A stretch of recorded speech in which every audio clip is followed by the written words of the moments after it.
మొదటి ముద్దలో అలా కొంచెం కందిపొడి వేసుకొని నెయ్యి వేసుకొని కలుపుకొని తింటూ ఉంటే ఉంటుంది. అబ్బా ఊరించద్దక్క చెప్పండి రెసిపీ అని మీరు అనుకుంటూ ఉన్నారు కదా.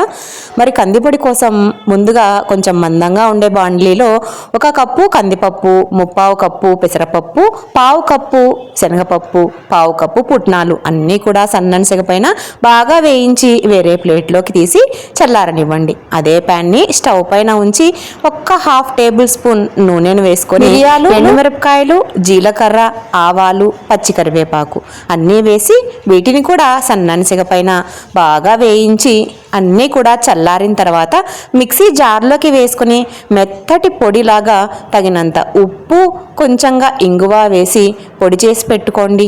ఇక వేడి అన్నమైనా చల్లన్నమైనా మీ ఇష్టం. తినడము మొదలు పెట్టారంటే ఆపేది ఎవ్వరి వల్ల కాదు.